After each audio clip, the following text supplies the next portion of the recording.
cuanto más temprano sea el diagnóstico, mucho mejor va a responder nuestros pacientes a tratamiento. Bueno, comenzamos con el síndrome confusional agudo. Es uno de los síndromes más frecuentes en emergencia, ¿no?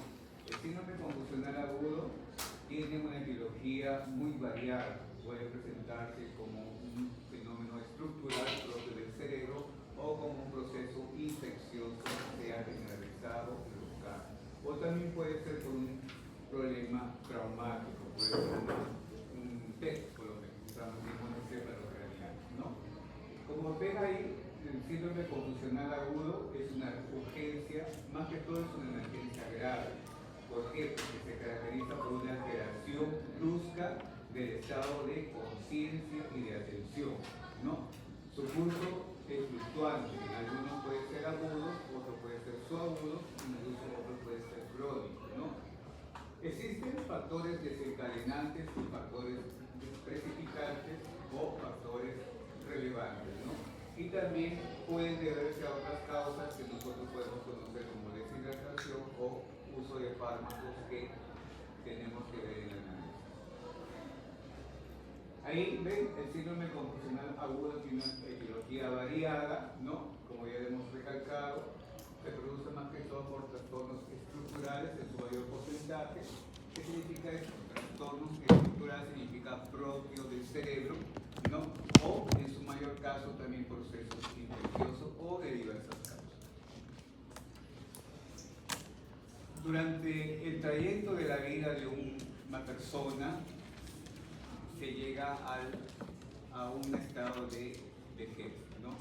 Que comienzan a partir de los 70 años, ¿no? Otros pueden llegar a una lucidez hasta los 80 años. Depende cómo te trata la vida, ¿no? Bueno, ¿por qué en el envejecimiento hay más predisposición a un síndrome confusional agudo? Por estas cosas: menor flujo sanguíneo cerebral, menos neuronas que puedan reponerse y disminución en los neurotransmisores. Aquí en la vejez disminuyen estos neurotransmisores que nosotros conocemos como acetilcolina, dopamina, serotonina y GABA. Factores de riesgo. Ustedes ven acá, los factores de riesgo se clasifican en dos: factores predisponentes y factores desencadenantes. ¿Cuáles son los factores de riesgo acá? No es diferente decir un factor de riesgo en un joven que en un adulto mayor. En un joven los factores de riesgo pueden ser por una enfermedad de base, ¿no? Y en los adultos puede ser por su vejez. Vamos con los factores, ¿no? Aquí ves factores predisponentes, ¿no? Factores predisponentes son factores en los cuales el paciente tiene esa tendencia a hacer trastornos metabólicos o síndrome confusional agudo. Lo tenemos a la cabeza: la demencia o trastornos psiquiátricos, el deterioro cognitivo, que se da mayormente en pacientes con Alzheimer, depresión. La depresión moderada o severa también te da síndrome confusional agudo. Y la ansiedad. Cuando ustedes, por ejemplo, una chica que está dando su examen de semiología, de repente se desmaya, es un síndrome confusional agudo, se impresionan de las preguntas que ella hace. No, es una forma para que ustedes se vean que la ansiedad también tiene que controlarse. Claro, hay personas que la ansiedad lo pueden controlar porque tienen un carácter más fuerte, pero hay personas lábiles que ese carácter no lo pueden controlar, la ansiedad, ¿no? Y por eso toman sus ansiolíticos, ¿no? Después tenemos historias familiares de problemas de delirio, ¿no? O también los pacientes que nosotros conocemos como polifarmacia, o sea, pacientes que pueden ser hipocondríacos, toman medicamento, otro medicamento, o a la vez pacientes que tienen diferentes tipos de patologías. Pueden ser diabéticos, hipertensos, pueden tener enfermedad de Alzheimer, puede estar postrado. Esos son pacientes polifarmacia, ¿no? Que tienen un montón de medicamentos. Ellos también tienen factores predisponentes a hacer síndrome confusional agudo.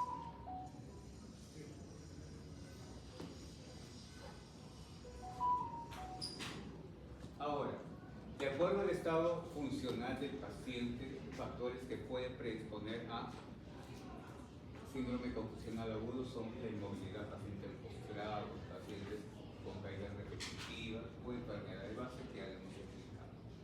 Factores precipitantes, como le hemos dicho, ahí ven todos los medicamentos que pueden producir síndrome confusional agudo. A la cabeza va las benzodiazepinas, ¿no?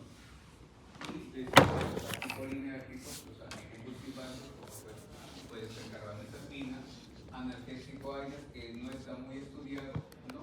Y los pacientes jóvenes que tienen tendencia a drogas vienen por emergencia por trastornos confusionales. O sea, pacientes que tienen el consumo crónico de marihuana y cocaína y de repente hacen un síndrome de abstinencia, ¿no? Esos tienen también tendencia a hacer el síndrome confusional agudo. Se desmaya ¿cómo se llama?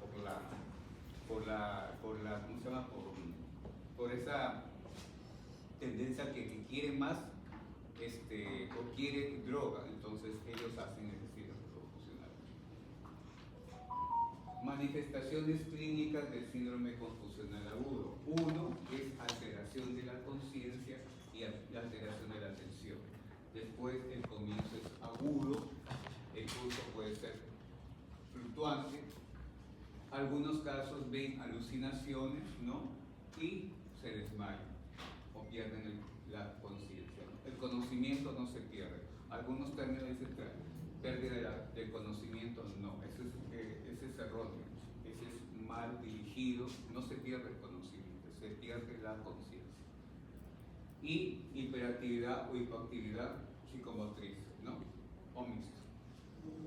¿Cuáles son las consecuencias del síndrome confusional agudo? Puede haber varias causas, ¿no? Entre las causas que pueden producir el síndrome confusional agudo puede ser una muerte inminente. Por eso todo síndrome confusional agudo que venga a su emergencia tiene que ser atendido, ¿no? Porque no sabemos cómo va a ir ese paciente de ahí. ¿Sí? Bueno, una vez que hemos entrado a todo el mundo del síndrome confusional agudo, ¿no? Entramos a lo que es el síndrome motoneurona. Aquí las motoneuronas son: primera motoneurona, que está a nivel de corteza cerebral; segunda motoneurona, que está a nivel del asta anterior de la médula espinal; y la tercera motoneurona, que está en donde, en la placa motora, ¿no? ¿Sí se acuerdan de la placa motora, no? ¿Sí? ¿No? ¿O lo dibujo? Ya no hay para dibujar. Acá lo vemos, hay un dibujo ahí. Comenzamos con del síndrome de motoneurona, comenzamos con la famosa vía piramidal, ¿no? O llamado también fascículo o tracto córtico espinal. El término córtico espinal significa que nace en la corteza cerebral y va hacia la médula espinal. Por eso la vía piramidal es descendente de la corteza cerebral a la médula, al bulbo o si no a la placa motora. Esa la vamos a ver. Bueno, la vía piramidal se divide en dos: tracto córtico espinal y tracto córtico vulvar. El tracto córtico espinal controla los músculos del tronco y las extremidades, y el tracto córtico vulvar controla movimientos de la cabeza y del cuerpo.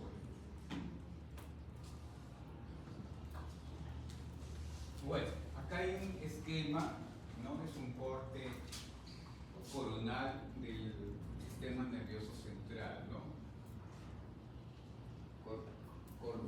Cerebros, corte transversal, corteza cerebral, ¿no? Las primeras neuronas se encuentran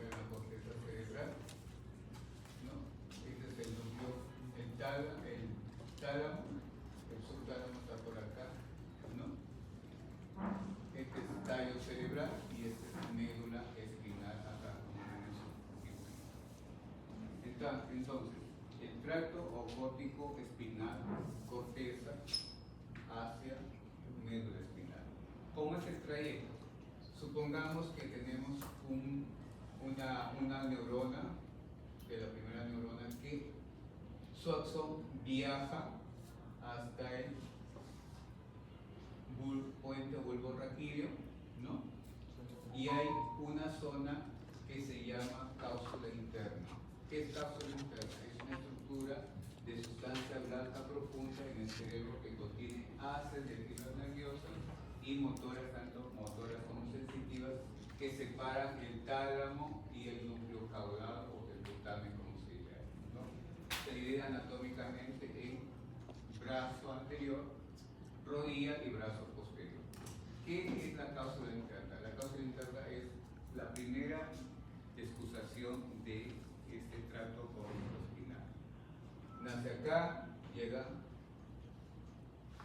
al mismo lado, pero hay una zona que se llama excusación piramidal. Aquí, si es el lado derecho, va hacia el lado izquierdo, ¿no? Y de repente, en la médula, ya no está en el asa anterior del otro lado, sino se va a su mismo lado derecho del asa anterior. Ese es el trayecto del tracto córtico espinal anterior.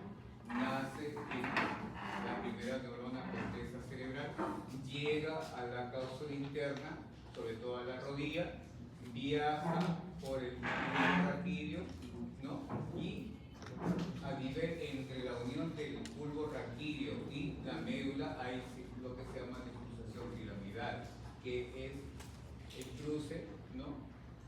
El cruce del lado derecho va hacia el lado izquierdo, y al llegar a la médula espinal llega a la parte motora, pero cruza otra vez a la parte homolateral o lado derecho, ¿no? Aquí es una parte de lo que vemos. Por ejemplo, vemos acá cuerpo calloso, zonas irradiadas transversales. Este es el tálamo, este es la corona radiada de la cápsula interna, ¿no? Este de acá es el globo pálido, ¿no? Y este es la cápsula intersticial. Entonces, ¿cuáles son las partes de la cápsula interna? Es cuerpo anterior, cuerpo posterior y rodilla. En la rodilla sale la zona radiada o corona radiada que va hacia la zona sensitiva del lóbulo occipital, sobre todo en la parte óptica, ¿no?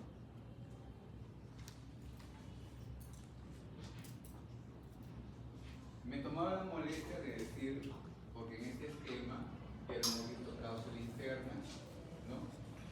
Tálamo, fibras cerebulares, excusación piramidal que hemos hablado, fascículo cerebro-espinal anterior, o llamado también tracto cerebro-espinal anterior, tracto cerebro-espinal lateral, ¿no? ¿Por qué fibras geniculadas? ¿Qué son las fibras geniculadas? O tracto geniculocalcarino, con sus axones, que es el núcleo geniculado lateral, ¿no? Que va mayormente a la cesura calcarina. ¿Dónde queda la cesura calcarina? En el lóbulo occipital, ¿no? Conformando la radiación óptica. De nuevo lo repito, las fibras geniculadas nacen del núcleo geniculado lateral, ¿no? Que están a nivel del tronco cerebral, van hacia la fisura calcarina que se encuentra en el lóbulo occipital, y ahí van a formar una zona de radiaciones ópticas para irse al nervio óptico, sino que es para conocimiento de ustedes. Esto no lo voy a poner, sino para que ustedes tengan la idea y vean cómo es la corteza, ¿cómo se llama? La parte coronal de este sistema nervioso central, ¿no?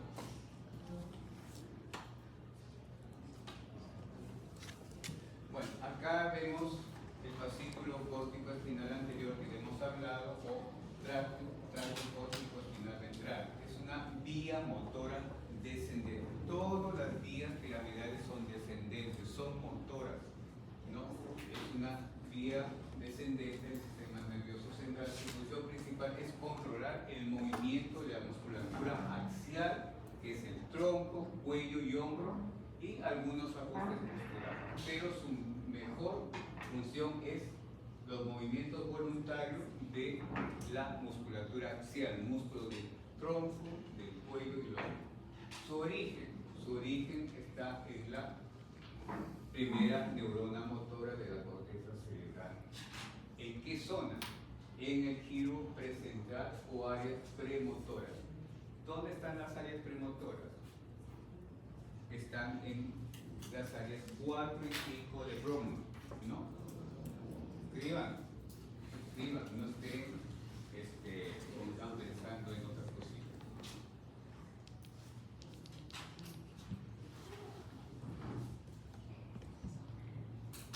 Hablamos nosotros de la zona de descruzación, ¿no es cierto?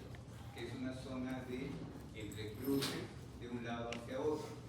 El 10 al 15% lo tiene el tracto córtico espinal anterior. El mayor porcentaje de la descruzación piramidal lo tiene el otro tracto córtico espinal. La otra diapositiva es el tracto córtico espinal lateral tiene el mayor porcentaje de fibras que forman la descruzación piramidal. Acá tiene fibras descendentes, ¿no? El 90% de ellos cruzan el lado opuesto de la descruzación piramidal. La pregunta puede ser así: el 90% de las fibras que tiene la descruzación piramidal lo tiene el tracto córtico espinal lateral, y el 10 a 15% lo tiene el tracto córtico espinal anterior, ¿no es cierto?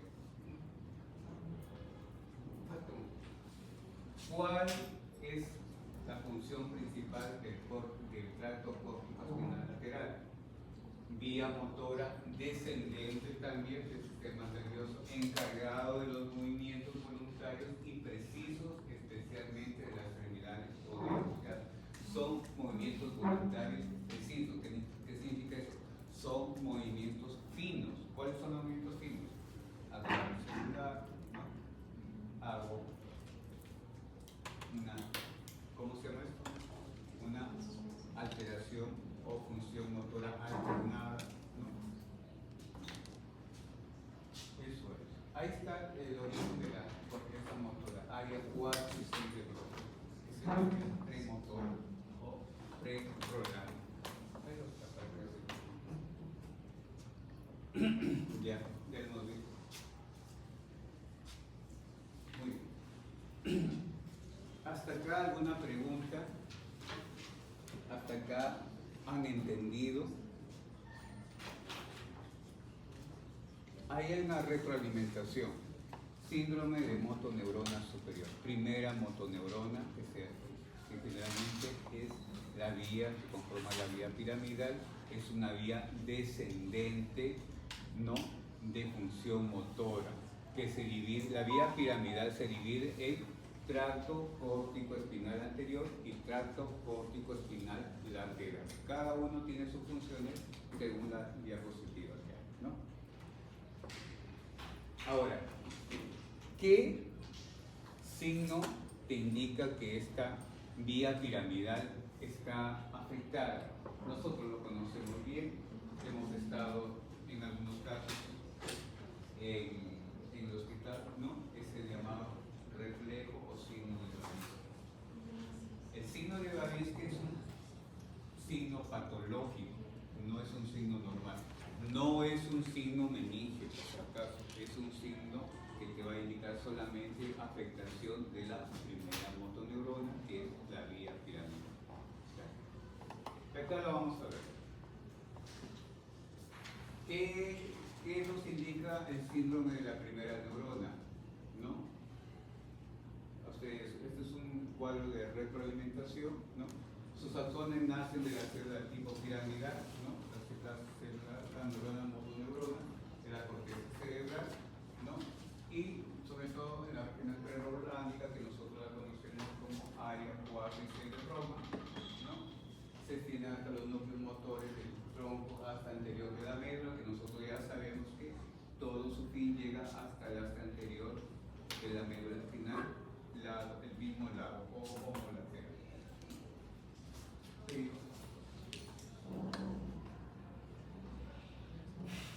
Toda patología tiene sus manifestaciones clínicas. El síndrome de motoneurona superior o primera motoneurona tiene hallazgos semiológicos clásicos que todo alumno que ya ha llevado semiología tiene que saber. Por eso el sistema nervioso es la esencia de toda tu semiología, porque te integra casi todo. ¿Cuáles son las manifestaciones clínicas de la primera motoneurona, o llamado también vía piramidal? Uno es paresia y plejía. Esos términos significan paresia significa disminución de la fuerza muscular y plejía significa abolición de la fuerza muscular. Espasticidad, ¿qué significa?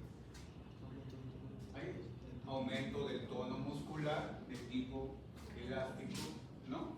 ¿Y cómo le evaluamos nosotros al paciente que tiene que está espástico, hiperespástico? ¿Cómo lo hacemos?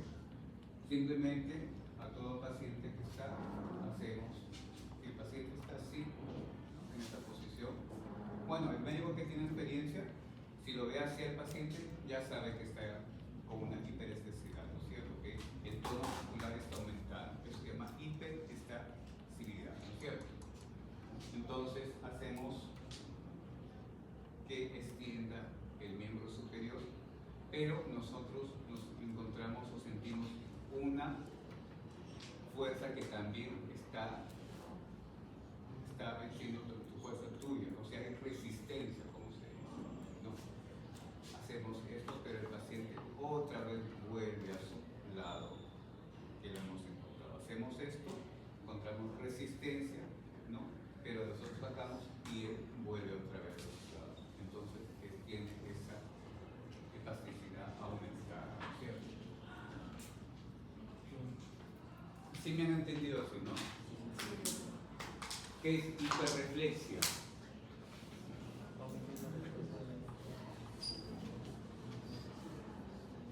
Es el aumento de los reflejos osteotendinosos, ¿no? Tenemos el reflejo rotuliano, lo clásico, ¿no? Nosotros podemos estimular la rótula y hay reflejo normal, pero cuando hay un salto así rápido, hay aumento del reflejo rotuliano, eso se llama hiperreflexia, ¿no? Clonus.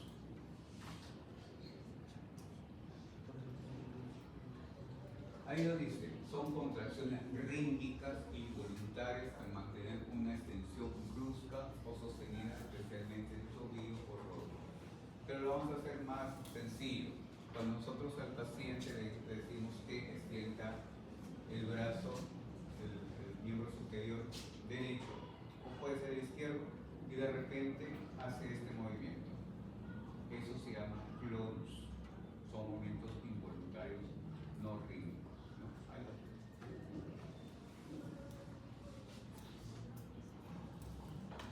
Y el signo de Babinski, lo clásico, ¿no? Signo de Babinski es un signo que de acá en la figura, con el diagrama lo van a saber cómo se hace, ¿no? Es positivo cuando hay extensión del dedo gordo del pie, ¿no? A ver, ahí lo tiene. Esta es la planta del pie.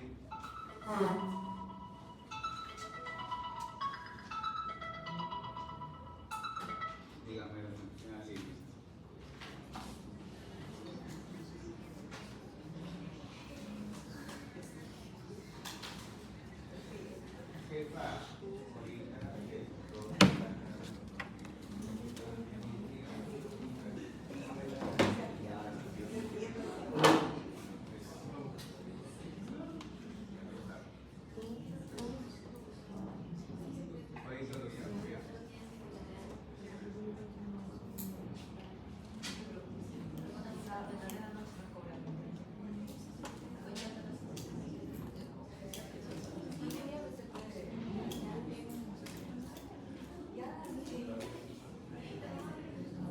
Están viendo las figuritas de Fabián. Vean cómo se hace. Generalmente se hace con un material de la goma. Puede ser una llave, puede ser un lapicero, pero lo que van a estimular es la parte lateral de arriba hacia abajo, hasta llegar al origen del dedo, ¿no?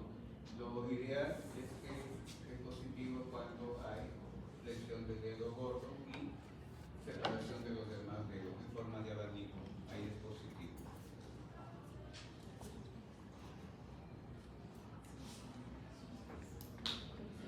Ahí están los sucedáneos de varios, que son 10 sucedáneos, pero ya me marearon, mejor solamente los de lo más comunes. Tenemos ahí, todavía los signos de Babinski, tenemos el signo de Oppenheim, el signo de Gordon, el signo de Chauper, el de Chao y los signos de Gonda y signo de Wien, ¿no? ¿Cómo es el signo de Oppenheim? ¿Alguien sabe?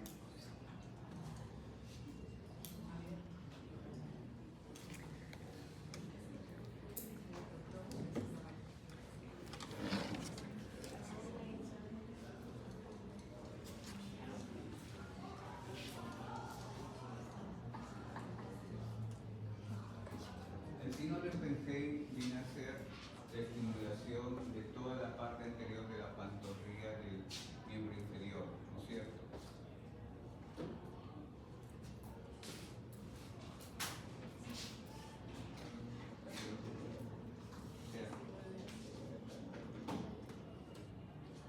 Estimulación, ¿no?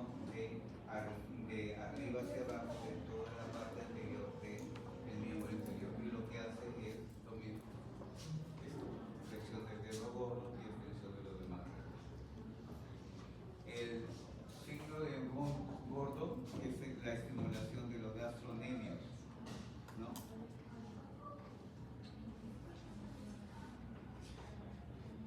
Gastronemios. Estimulamos los gastronemios gemelos y también hay un reflejo igualito como vemos. El signo de Chauper es la estimulación del tendón de Aquiles, ¿no? Estimulamos con unos pequeños masajes al tendón de Aquiles y también sale igualito el signo de Babinski. El signo de Chauper, ¿no? Es la estimulación de otra figurita anterior. Ya no es así el signo de Chau, sino es la estimulación de la parte lateral del pie, ¿no? De arriba hacia, perdón, de abajo hacia arriba, pero es la parte lateral. Acá no, ese es lo clásico, solamente es la parte lateral. Y igualito se sale extensión del dedo gordo y flexión del dedo gordo y extensión de los más dedos, como abanico. El de Gonda y de Wien, como dije al primer grupo del miércoles, esos tantos signos de Gonda y de signo de Wien son lo que ustedes van a buscar, porque eso va a venir en el examen. Concepto, definición. ¿Ya? No más fácil no puede hacer.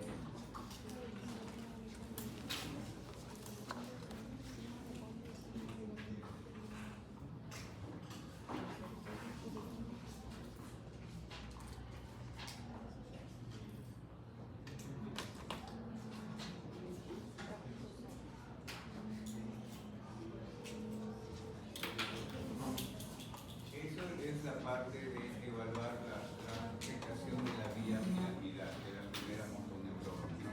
Generalmente estos signos patológicos de Babinski y sucedáneos nosotros los podemos encontrar en pacientes que tienen alguna alteración en esta corteza cerebral, como una enfermedad cerebrovascular, tanto isquémica como hemorrágica, o la presencia de alguna tumor parasitario que puede haber. La maniobra de Barrett es otra evaluación semiológica que nos va a indicar cómo está la fuerza muscular. Esta es la forma que nosotros debemos hacer la maniobra de Barrett. el paciente sentado con las manos extendidas, perdón, con los miembros superiores extendidos, y esperamos unos segundos, y si hay disminución de alguna fuerza muscular, puede bajar el brazo, el miembro superior derecho a una inclinación de 30 grados. Ahí ya comienza a ser positivo. Se usa para ver la fuerza muscular de los miembros superiores. Se llama la maniobra de Barrett o la famosa maniobra de juramento. Este es lo contrario en la maniobra de Barrett, así como hay maniobra de Barrett en la parte de los miembros superiores, hay también en miembros inferiores.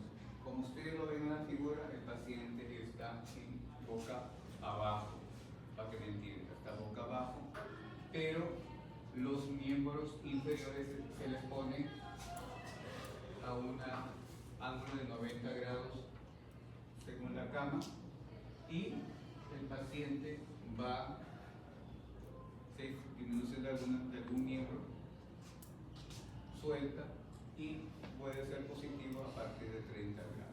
También es otro tipo de ver la fuerza muscular de los miembros inferiores. La maniobra de Milanzini. Si usted se concentra bien en la figura, ya no está el paciente boca abajo, está boca arriba. Lo mismo también, ¿no? Todo esto de acá juntos conforman 90 grados, y esperamos un momento, uno de los miembros baja a 30 grados y es positivo. Esa es la famosa maniobra de Milanzini, ¿no? Que también se usa para evaluar fuerza muscular de miembros inferiores. Bueno, ¿hasta ahí alguna pregunta?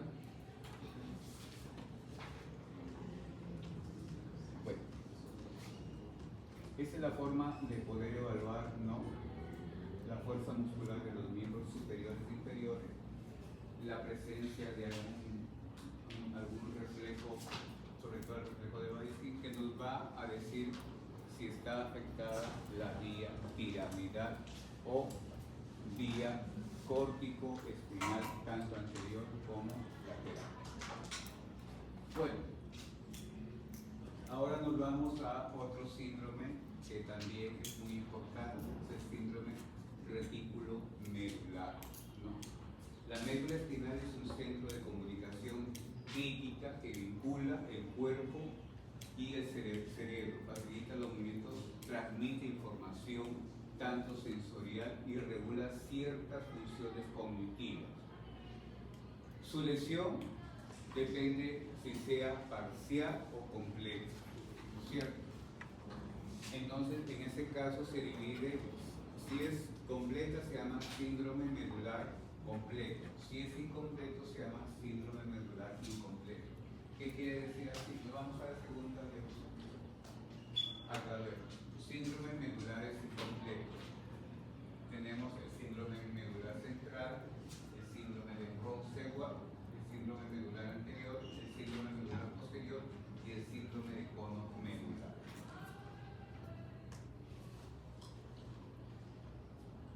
Antes que nos vamos al síndrome de Brown-Séquard, la otra,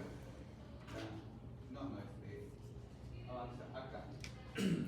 ¿Por qué se llama síndrome medular completo o incompleto? Cuando es incompleto, está afectada solamente la mitad de la médula espinal, sea en su parte lateral o puede ser también anterior o posterior, ¿no? Eso se llama incompleto. Y completo cuando está todo. Aquí lo vamos a ver. Entonces, síndrome de Brown-Séquard es un síndrome medular incompleto, ¿no? Se presenta cuando una mitad de la médula espinal se daña y altera los trayectos de numerosas vías de la médula. La lesión produce parálisis parcial y la disminución del sentido del tacto, la posición y las vibraciones del mismo lado del cuerpo. Se pierde también cierta sensación de dolor, ¿no? Y también se pierde cierta termoalgésica, o sea, cierta disminución en la temperatura. Pero lo más resaltante acá es disminución del sentido del tacto, de la posición está desorientado y cierta vibración que pueda dar. Acá lo tenemos. El síndrome de Brown-Séquard es un síndrome medular incompleto, ¿no? Que puede estar afectado tanto el asta anterior o el asta posterior, ¿no? Pero es la mitad de la médula espinal, ¿no? Entonces, si esta lesión es rojo, nos vamos al cuerpo donde está lesionado en el lado rojo. Como ven ustedes, hay disminución de la sensibilidad y cierta fuerza muscular de todo el lado, del mismo lado donde está la lesión de la médula espinal. Como ustedes ven, puede ser brazo, cuerpo, la parte axial del cuerpo, que es el tronco, extremidades, ¿no? Y parte también de la pelota.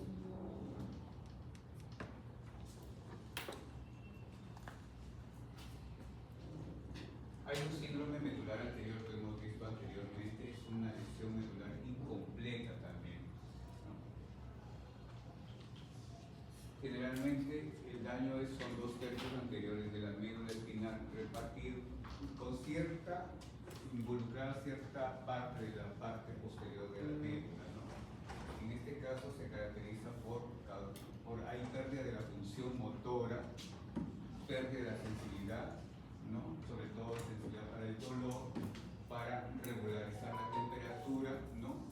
Y el nivel de la lesión, según es de acuerdo, si la lesión está en L2, toda la sensibilidad del síndrome medular anterior está debajo de la lesión, no está arriba como otro síndrome medular, ¿no?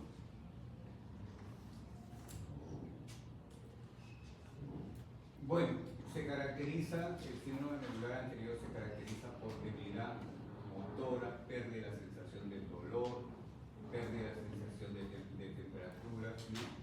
Y si el bloqueo afecta la vértebra T1 a L2, es posible que también haya disminución de la función sexual intestinal de la vagina. O sea, cuando por un traumatismo la lesión esté de T1 a L2, entonces el paciente tiene cierta disminución de la función sexual y intestinal de la vejiga. ¿Qué significa eso? Que no hay disfunción eréctil en varones y disfunción sexual en mujeres. No hay apetito sexual en lo más claro. Intestinal, el paciente no controla el esfínter anal y en este caso puede haber deposiciones espontáneas. Y de la vejiga hay lo que se llama la vejiga neurogénica, no controla la orina, se le escapa la orina. ¿Cuáles son los síntomas del síndrome medular anterior? Dolor repentino o intenso en la espalda, debilidad o parálisis por debajo del nivel de la lesión, pérdida de sensación del dolor y temperatura, disfunción sexual, ya lo hemos dicho, y disfunción del intestino y vejiga, que también ya lo hemos dicho.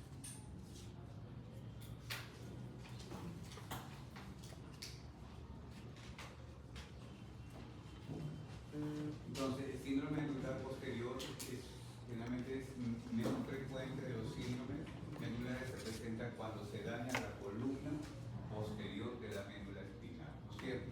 Toda la parte posterior de la médula puede ser en realidad son las astas posteriores las que se comprometen en este caso.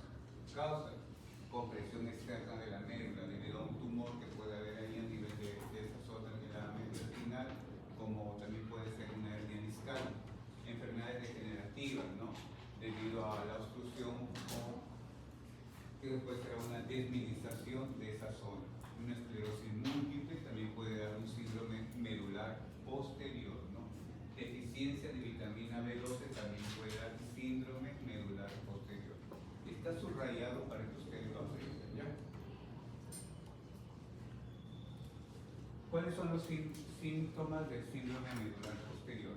Marcha inestable, como borrachito, pérdida de equilibrio, camina torpemente y siempre hay caídas del cuello, ¿no? Sobre todo en la oscuridad o cuando se cierran los ojos, el paciente no tiene esta posibilidad, se cae, no tiene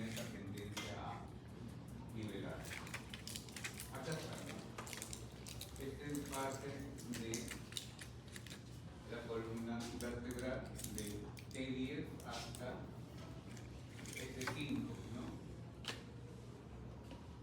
La caudequina comienza, o cola de caballo comienza de L1 hasta L5. El cono medular está de T12 hasta L2. Más claro del agua no hay. Entonces la pregunta puede ser, ¿la cola de caballo abarca desde qué vértebra? Lo tienen en el dibujito. De L1 a L5. El cono medular, ¿dónde abarca? ¿De dónde puede comprometerse? Del T12 hasta L2. Ahí lo miran, está el síndrome del cono medular. Ya nos hemos ubicado, ¿no?, donde abarca el cono medular, y ahí comienzan los problemas si hay un síndrome del cono medular. Se produce cuando hay un daño comprensivo en la médula de T12 a L2, ¿no? La lesión afecta los nervios de la médula sacra, que se originan en el cono de C3 a C5, transporta información motora y sensorial, ¿no?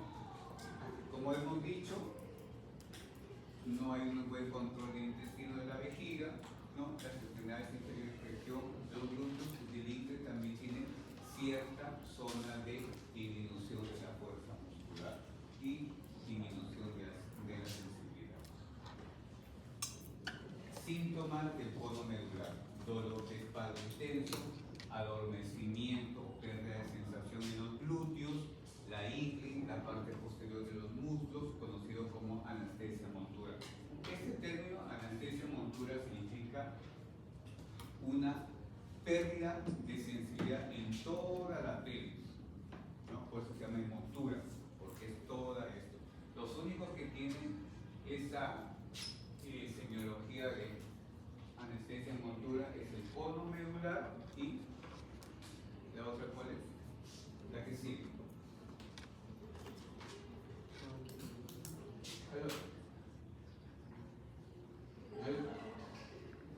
La caudequina. El síndrome de cono medular y el síndrome de caudequina son los únicos que tienen esa semiología de anestesia en montura. ¿Qué significa anestesia en montura? Pérdida de sensibilidad en todo el trayecto que conforma la pelvis, por eso se llama en montura, ¿no? ¿Quiénes están? Los muslos, la pelvis, la vejiga, el intestino, ¿no? Por eso hay todas esas patologías que tienen. Bueno,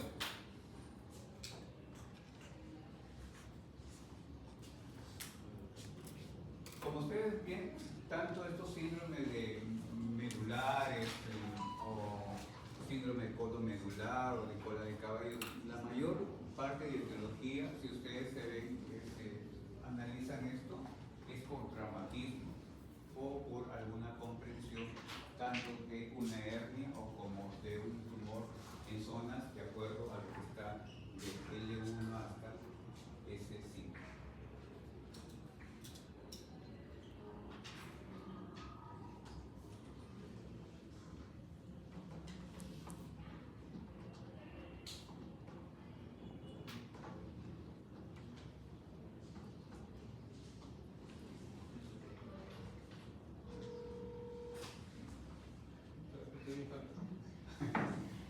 Esto ya parte de terminado. A ver, vamos a la otra.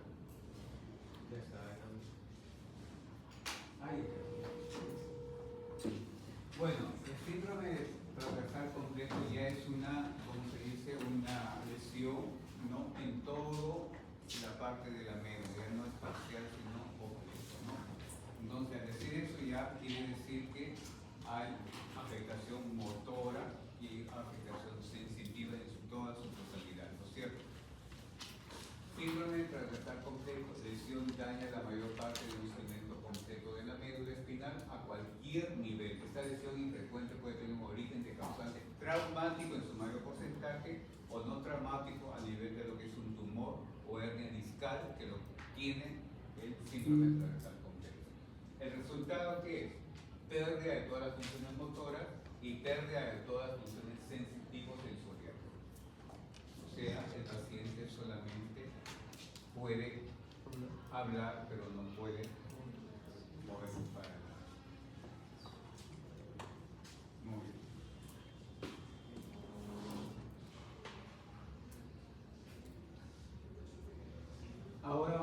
entrar a lo que es la parte de síndrome de hipertensión endocraniana.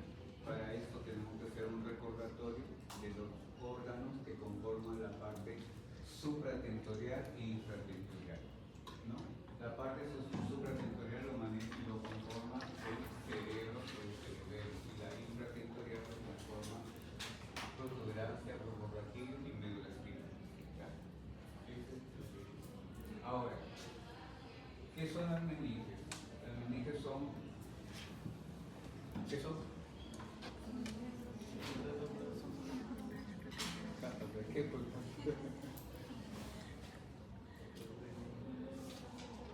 Ahí dice, pues, son membranas protectoras del tejido conectivo, ¿no? Que envuelven todo el sistema nervioso central, ¿no? Entonces, las meninges son membranas protectoras de contenido conectivo conjuntivo que envuelve todo el sistema nervioso central. ¿Cuántas se divide la meninge?